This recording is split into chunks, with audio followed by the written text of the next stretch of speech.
Hello everyone, Brett Matsura here. Welcome back to Advanced Real Estate Objection Handling, where I break down common real estate objections from buyers and sellers and help you rebuttal them using various different conversational selling techniques.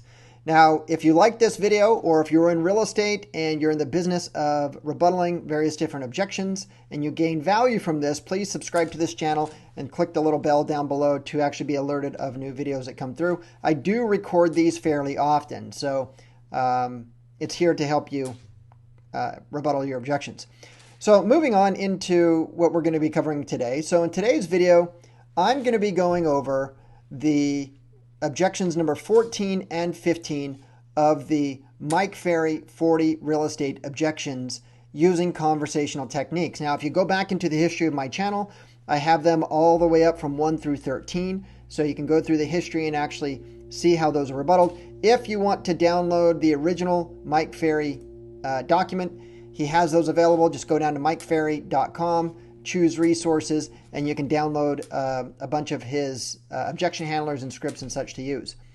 Now, I derived a technique over the years that I call the ultimate rebuttal formula. And 90%, 95% of anything that you guys come up with is going to be coming back to this strategy. You see, I always say that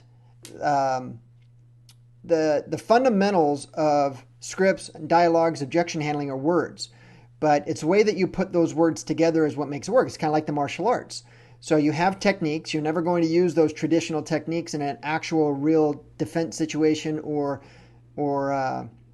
fight, if you will, but you will actually use various different things, and it's all about just getting used to it. So the technique that I have is called the ultimate rebuttal formula, and it's 4 sections. So number 1 is when you get an objection, when you get a question, is you have to acknowledge it, right? You can't just ignore people and not acknowledge what they say because they feel like you might be ignoring them or not listening to them.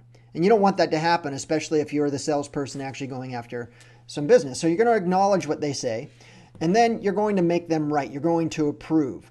Now, the way I do this is I always bundle them into what most homeowners think, or what most homeowners do, or what most homeowners want. That's my go-to section, because I'm grouping them into a group of people, making sure that they feel that they're not abnormal. And then I'm going to do a softener, and that's a lead-in to a question. You see, the person who controls the conversation will always be the one who's asking the questions. And if you really think about having a conversation with a friend, a family member, someone who you have rapport with, that when you're having a conversation, it's going back and forth. It's a two-way, it's a participation. Not one of you is just speaking. If one of you is speaking, then they're telling. You're not having a conversation. A conversation goes both ways. And if you want to control the conversation in a sales environment, you have to ask the questions. So let's go into number 14. Number 14 is we can always come down in price later. So here's the assumption on this objection. And it's probably pretty relevant to when I'm recording this. Right now it's December 2020, December 28th. So right now I'm in Southern California and the market's hot. I mean, you can sneeze and a house sells. It's like an Apple iPhone that's for sale. People are lining up at the corner when something comes up. We only have a 2-month supply of homes. So what happens is that sellers want to list their property above market value because they think that they're going to net more money on it.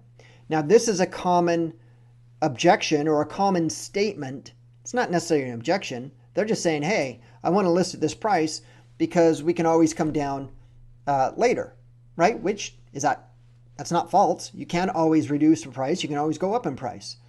But here's what you need to do. So here's what I would do. Number 1 is you need to repeat the question, repeat the statement in the form of a question. So I'm going to say, wait a second. So you feel that by listing at this price, you can list at that price because we can always come down on this price later. Am I right? Well, yeah, Brett. I mean, I'm right. I think that if we try this and it doesn't work, then we can just always come down. But if we start low, we can never go up. Okay, well, that makes sense. Now, here's where I'm going to go into making them right. Well, that actually really makes sense. In fact, a lot of homeowners think that by listing their home above price, depending on the type of market, that it doesn't damage them and it just gives them the chance of making more money. Is that true with you? Well, yeah, that is true with me. Okay, so I get it. So, Mr. and Mrs. Seller, there are 3 common traits that I find that all homeowners want. Number 1 is they want to sell their home for the most money. They want to sell it in the quickest amount of time, and they want to sell it for the least amount of hassle. Now, are all 3 of those true for you as well? Okay, guys, so here's what I did. I confirmed their motivation, and I'm going back to what I believe to be true. And if you watched any of my videos, I use this technique quite a bit on the 3 things that most sellers want. I've been in this business for 23 years. I have never come across a seller that wants to sell their home for the lowest amount of money in the longest amount of time with the most amount of hassle. I've never had it. So if that's happened to you, I'm not writing it off that it couldn't happen. I mean, sometimes when I used to work a lot with banks, you would actually think that that was their plan. But I don't think that a traditional homeowner wants to do that. So those are my 3 assumptions going into this. And they'll say, well, yeah, Brett, of course.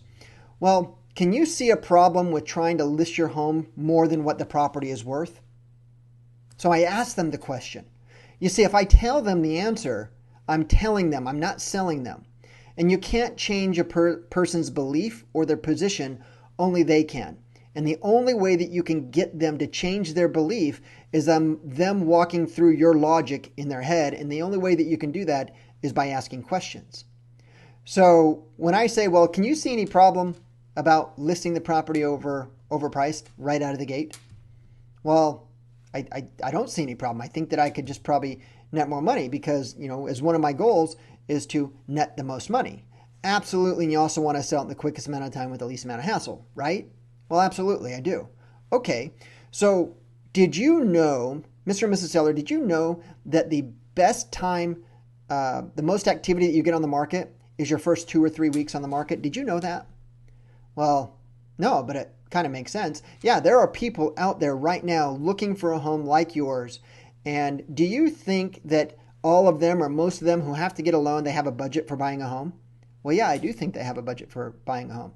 Okay, and if they're looking for a home like yours in a certain amount of budget and your property is listed outside of their budget, do you think that right buyer will ever be able to see it? Well, no, I don't think they'd be able to see it. But I also want to net the most money. I mean, homes are selling really, really fast, and I want to make sure I net the most money. Mr. and Mrs. Seller, I totally get it. In fact, most homeowners think that that's the way to go. But has there ever been a time, that's an NLP technique, guys. I want them to go through and get the emotion out of this. Has there ever been a time where you went and looked at something or when you were looking for something and you came across something that you liked and you looked at the price and then you automatically eliminate it from consideration? A car, a house, whatever. It doesn't matter what it is. Has there ever been a time? Well, yeah. Well, this time is just like that time. Okay, so now I'm tying the emotion from the one thing into this. Well, this time is just like that time.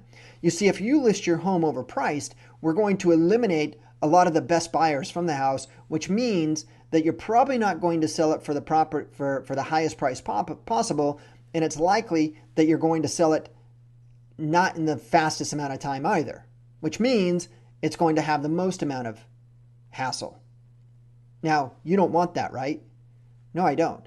Okay, so do you feel that it might be best in your interest to actually list the price at fair market value? We can always try to negotiate up depending on what the activity is, but do you think it might be a better strategy to list it at a price that will cause it to sell, that will cause it to do activities so that you can get the most money in the least amount of time with the least amount of hassle? Does that make sense to you?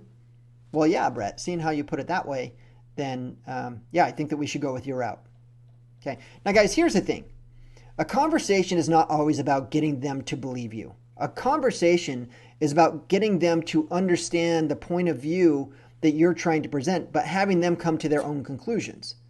You see, if I just told them that they're not going to be able to sell their home at market higher than market value, then now I'm challenging them. Now they're like, oh yeah, well, I'll show you. I have 5 other agents who will list it at that. Now they might say that, right? Let's say if they, we just met with 3 other agents who said that they would list it at this price. Well, absolutely. So you're meeting with other agents? Yeah, you met with 3 other agents. Okay. And if you don't mind me asking, what are the names of those agents? There's Bob Jones, Sally Davis, and, Jane Doe. Okay. Now I'm going to say, even if I know who they are, I'm like, I've never come across them. Do they do any business, a lot of business in this area? Yeah, they work in this area. Okay. Because, me and my company have sold literally hundreds of homes in this exact area. And, you'd think if I would come across someone of those names. But in any case, my guess is if you're like most homeowners, you're looking for the right agent with the right experience that can actually get your home sold, right? Has there ever been a time where somebody wants you to do something only to tie you into a decision making it later? Well, what do you mean? Well, what would happen if you listed your property at a higher price, didn't have it cause a sell, they didn't give you the service that you wanted, and in fact, they're giving you a disservice by listing it overpriced? What would happen if 3, 4, 5 weeks down the road, you can't fire them, you're under contract, so now you have to reduce the price? So what a lot of agents, inexperienced agents do, and I don't know if that's true with them, what a lot of them will do is actually list at a price where they think that you will actually list with them, knowing that they have you locked into a long-term contract and that you'll eventually lower your price. Now, do you want to work with someone like that? Well, no. Okay, in looking at the information I shared with you, do you feel that I'm off base in regards to my recommendation? Well, no, I think these are always right on. Okay, so do you feel that I'm the right agent to sell your home? Yes, I do. Okay, is there any reason why we couldn't get your property on the market this week? Okay, so notice how I'm just doing a bunch of questions all the way down the road. Okay, so that's how I would rebuttal objection number 14. We can always come down in price later. So you're going to want to practice that. So now I'm going to go over objection number 15 of the Mike Ferry 40 real estate objection handlers. And number 15 is, we aren't quite ready yet. We need to finish a couple of projects around the house before we can put the home on the market. Okay, look, guys, that is a legitimate statement. But is this a condition or is this an objection? See, what they're saying is that they're going to put the home on the market, but it's conditioned upon them needing to finish a couple of projects around the house before we put it on the market. Now, if you were talking with somebody who you were already in rapport with, the question is, hey, what are the projects? Right? So that's the framework of the conversations that we're going to be doing. So, Mr. and Mrs. Seller, I totally understand that you want to get the home ready for sale. Okay? I acknowledge what they said. In fact, most homeowners don't want to put their home on the market until it is ready for sale. Okay? Now we just made them right. I acknowledge that. Now, if you don't mind me asking you a question, see, now I'm doing the softener. If you don't mind me asking a question, what is it that you feel that you need to do in order for it to be ready to put it on the market? Okay, now you just need to let them answer. Okay, now as a salesperson, you get paid to solve problems.